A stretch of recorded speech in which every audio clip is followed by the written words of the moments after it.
Hello guys, welcome to Career Maker. In the last session, we discussed the basic concept of profit and loss. We discussed how do we how the channels of supply chain operate in a given market. We have the products manufactured at the manufacturing plant, then the product is delivered at the distribution centers, and then to the retailers, and then retailers sell the product to us happy consumers. We understood this concept.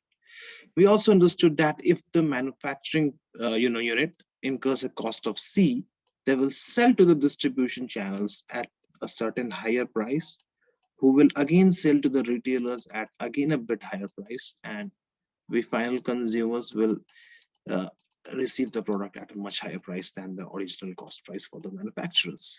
So this is how the successive increase in prices work, and this is how the basic supply chain works. And we also saw some basic examples on how to solve the questions on profit loss. And today we are going to move forward with our concept on market price. We'll learn about the discounts, the normal discount and the successive discounts. And we are also going to be seeing about mixing and arbitration. So let's move ahead. Again, our favorite salesman is here and he wants to sell his product.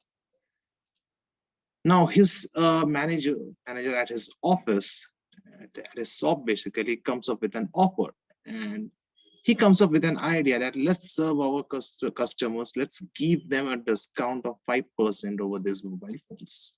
And whatever the price of the mobile phone is, we'll ask our customers to pay 5% less. So let's say the intended selling price was 20,000. Mr. Jethalal wanted to sell the mobile phones at the market price, which is the current market price of this phone. And he decides that okay, on this 20,000, which is the marked price and which is the common market price also, he decides to give the customers a discount of 5%. So what is the 5% less than 20,000? So 20,000 multiplied by 1 minus 5 by 100.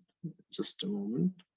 It's not 20, 1 minus 5 by 100. So it's basically 19,000 rupees. Okay. So by giving them a discount, he is asking the customers to pay an amount of 19,000 instead of the intended value of intended selling price of 20,000. So what is happening over here? Two things. First, this was the intended selling price. Jethalal wanted his customers to pay rupees 20,000. So this was the marked price. Okay. But what did the customers actually pay? They will pay 19,000 rupees. Why? Because he is offering them a discount of 5%.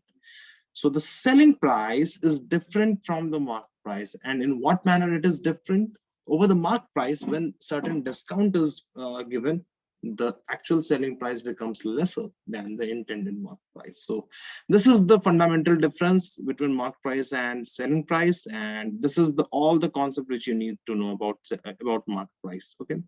Now in any question, some sort of mark price will be given and some sort of discount will be given, and you will be asked to do some calculation over the selling price and similar stuffs. So I think with practice we will be able to solve such questions. So let's just move ahead with our discussion. Now we have understood the concept of market price. Let's try and understand the concept of discount and successive discounts. Okay.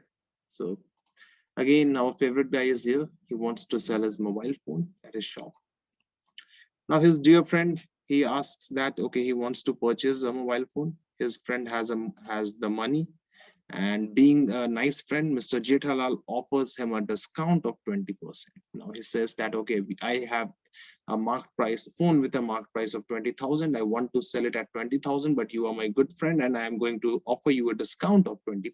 So what is 20% less than 20,000? So again, recall the concept of percentages. 20,000, 1 minus 20 over 100. And what is the value? It's going to be 16,000, 16K.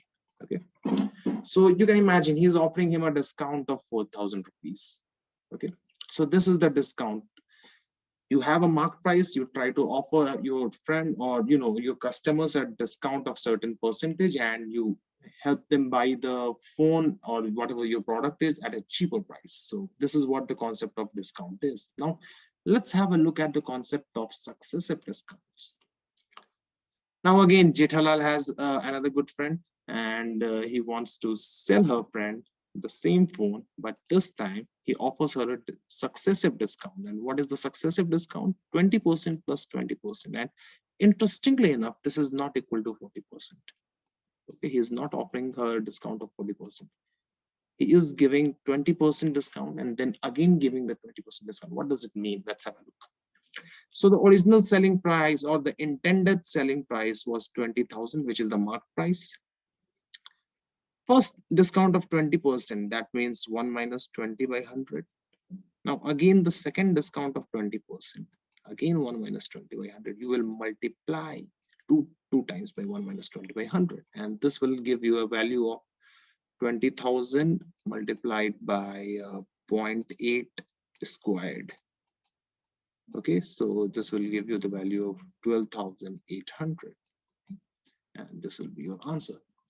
So as we can see, the successive discount means you have the marked price, let's say M, and you give a discount of D, so 1 minus D by 100, and however many times you give the discount, just raise it to power n. You don't have to remember this formula, just understand the concept and you will be well on your way to solve such problems. So this is all the concept that is required to, you know, get a hold of discount and successive discount. Nothing more is required to be understood, and the problems which we will encounter in the domains of discount and successive discounts are going to be on the similar lines. So I don't think there's a need to go for examples, but you know, let me know if you have any doubts or any problems while solving the question, and I'll be more than happy to help you.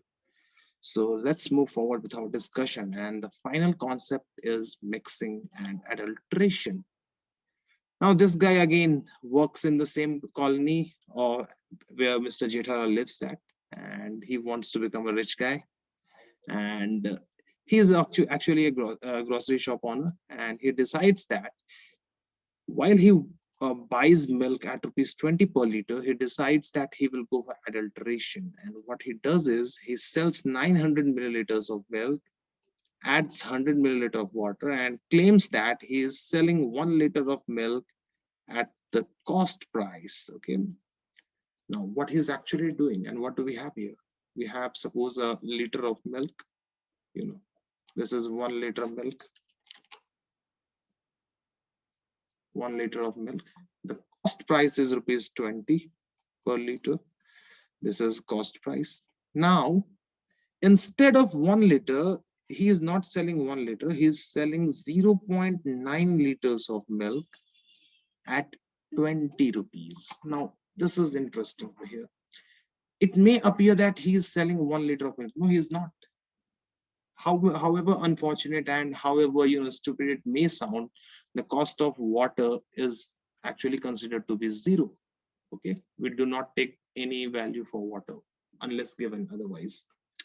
So unless stated, let's consider that the water is freely available and he is trying to sell 0.9 liters of milk at the price of rupees 20 and claiming that he is selling at the cost price. So using simple unitary method concept, how much will he take for 1 liter of milk? He will charge 20 divided by 0.9. It's same as saying that you pay rupees 20 to buy 10 chocolates. How much you will pay per chocolate? For one, you will pay 20 by 10, isn't it? So for 1 liter, you will pay 20 by 0.9, which is equal to 200 by 9 per liter. This is the selling price per liter. Okay. So the selling price per liter is 200 by 9. What was the cost price? 20. And this is your profit. Divided by 20, multiply by 100. This is your profit percentage. Okay, how much ever it may be. Now, what have we learned from this discussion of adulteration? The only thing to be kept in mind, and this is probably the only thing, you have to measure the same amount to be, to be considered. You have to take in that same amount to calculate the profit and profit percentage. You cannot say that, okay, I'm calculating profit on 1 liter of 1 liter of the milk purchased and 0.9 liter of the milk sold. No, it's not going to happen that way. You have to standardize the value of the amount of product being sold. For example, I considered here the cost price for 1 liter of milk. I will consider the selling price for 1 liter of milk, and that's it. I will not consider the selling price for 900 milliliters of milk. Okay. So this is all that belongs to the arena of profit, loss, and discount. I strongly recommend you to go ahead and solve any sheet, any book or any coaching material problems, and just get a hold of what are the kind of questions that are asked um, in CAT. And before you do that, however, I will recommend you to do two more things. The first thing is that solve all the previous year questions.